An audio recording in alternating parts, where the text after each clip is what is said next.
Good morning, class third. How are you all? I hope you all are fit and fine. Welcome again Hindi Reader online class. So students, आज हम Hindi reader chapter 11 सत्य का सामना के बारे में पढ़ेंगे। तो सभी बच्चे जल्दी से अपने बुक ओपन कीजिए। हिंदी रीडर चैप्टर 11 सत्य का सामना। इसमें एक राजा थे, वह कैसे उन्होंने सत्य का सामना किया, उन्होंने क्या न्याय किया, आज हम इसके बारे में जानेंगे कि हमें अपने जीवन में सत्य का सामना किस तरीके से करना चाहिए। ये हम इस कहानी से सीख प्राप्त करेंगे। Reading time start now. प्राचीन काल में देश का शासन राजा किया करते थे और वे अपने दरबार में प्रत्येक कार्य के लिए मंत्री रखते थे। जो पहले वाला टाइम होता था उसमें क्या होता था, प्राचीन काल वाला, उसमें देश में राजा शासन किया करते थे और दरबार में मंत्री रखते थे। ऐसे ही एक राजा थे, वह बहुत अहंकारी थे। उसे हमेशा ऐसा लगता था कि जो भी इसके सामने आए उसकी प्रशंसा करे, जो ऐसा नहीं करते उनको कठोर दंड दिया जाता था। क्या दिया जाता था? वह राजा कैसा था? अहंकारी था, बहुत घमंड वाला था। वह क्या करता था, जो भी उसकी प्रशंसा नहीं करता था उसके लिए वह क्या करता था, उसको दंड देता था। एक बार उसके राज्य में एक मेला लगा। उसके राज्य में क्या लगा? एक मेला लगा, ट्रेड फेयर लगा। उसमें फूलों की सजावट की गई थी, उसमें फूलों की सजावट की गई, जिसे देखने के लिए राजा भी अपने मंत्री के साथ वहां पहुंचे। वह राजा भी उस मेले में गया। उस मेले में जो भी राजा के सामने आते वे सिर झुकाकर राजा को प्रणाम करते और उसकी प्रशंसा करते। जो भी उसको उस मेले में राजा के सामने आता वह उसकी प्रणाम करता, प्रशंसा करता।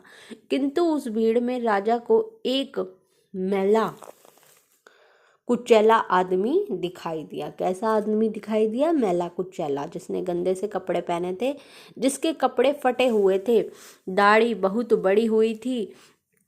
असल में वह एक भिखारी था। उसे कौन दिखाई दिया? राजा को एक भिखारी। राजा को देखकर वह भिखारी हंसने लगा। मंत्री को यह बात बड़ी बुरी लगी।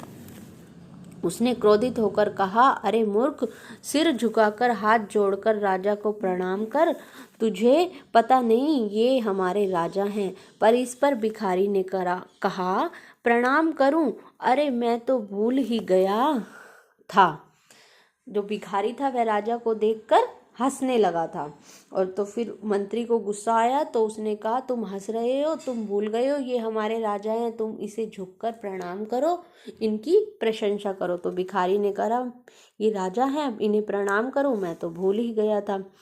वह राजा के सामने आकर खड़ा हो गया और बोला कि आपके कपड़े और गहने बड़े सुंदर हैं, अतः मैं उनको प्रणाम करता हूँ। लेकिन इस पर राजा ने कहा, लेकिन वह मतलब तो उत्तर मिला।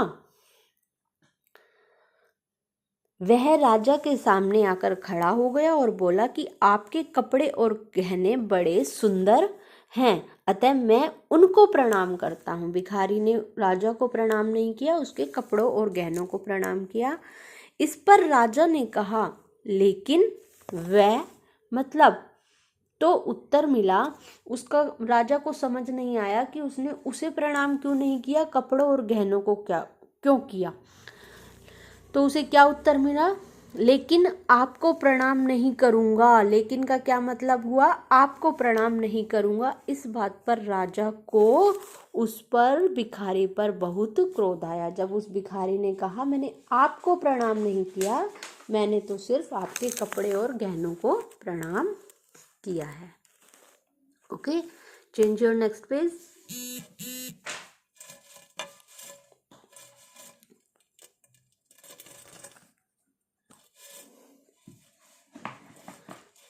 राजा ने आज्ञा दी कि उसे पकड़कर उनके दरबार में हाजिर किया जाए।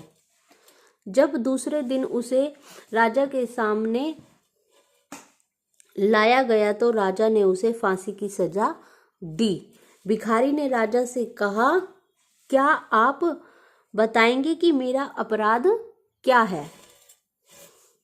मुझे जहाँ तक पता है कि मैंने ऐसी कोई गलती नहीं की कि मुझे फांसी की सजा दी जाए। उसने राजा को प्रणाम नहीं किया, वह घमंडी था, तो उसने उस भिखारी को कैसी सजा दी?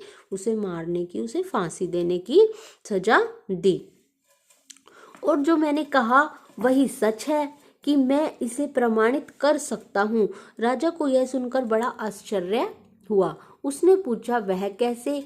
यह जानने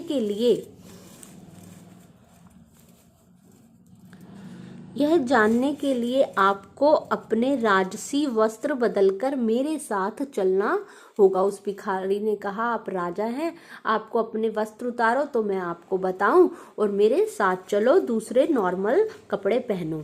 भिखारी ने कहा। फिर उसने राजा को मैले कुचैले तथा फटे कपड़े पहनाए और राजा के मुख्य चौराहे पर बिठाकर स्वयं उसके निकट में बैठ गया।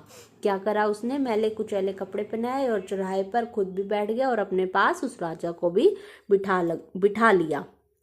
अब वह प्रत्येक आने जाने वाले व्यक्ति से कहने लगा, रुको, कहाँ जा रहे हो? तुम लोगों को पता नहीं हमारे साथ राजा बैठे हैं, उन्हें प्रणाम करो, हाथ जोड़ो, मस्तक झुकाओ। भिखारी सबको कहने लगा, रुक जाओ, मेरे पास राजा बैठे हैं, उनको प्रणाम करो, मस्तक झुकाओ, उनके आगे हाथ जोड़ो।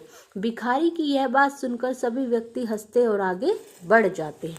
इस प्रकार शाम हो गई, परंतु किसी ने राजा को प्रणाम नहीं किया। तब भिखारी ने कहा, राजन, अब तो आपको अपनी स्थिति का पता चल गया होगा। पूरे नगर में आपको कोई नहीं पहचान पाया, फिर आप किस बात पर इतना घमंड करते हैं? उस भिखारी ने उसको क्या समझाया, राजन, आपने जैसे ही कपड़े बदले तो आपको कोई नहीं पहचान पाया। आपकी पहचान तो आपके कपड़ों से और गहनों से थी, तो आप किस बात का घमंड करते हैं? जो लोग प्रशंसा करते हैं वे आपकी नहीं, आपके कपड़ों और गहनों की सुंदरता की प्रशंसा करते हैं। जैसे ही आपने अपनी वेशभूषा बदली, वैसे ही आपको किसी ने भी राजा नहीं माना। आपका न तो सम्मान किया और न ही सत्कार। राजा को भिखारी की बात समझ में आ गई। उसका अहंकार चूर चूर हो गया। उसको शिक्षा मिली भिखारी की बातों से और उसका घमंड दूर हो गया और उसे अपनी गलती पर पछतावा होने लगा। उसने भिखारी से अपने व्यवहार के लिए क्षमा मांगी और उसे अपने गले से लगा लिया।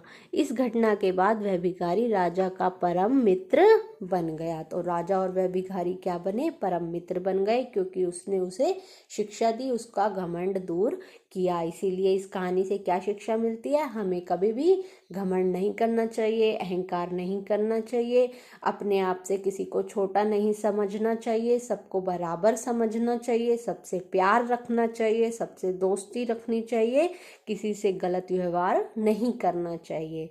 ओके, तो आप सब भी इस कहानी से सीख लेना और जैसा मैंने आपको बताया वैसा करना। ओके, शब्दार्थ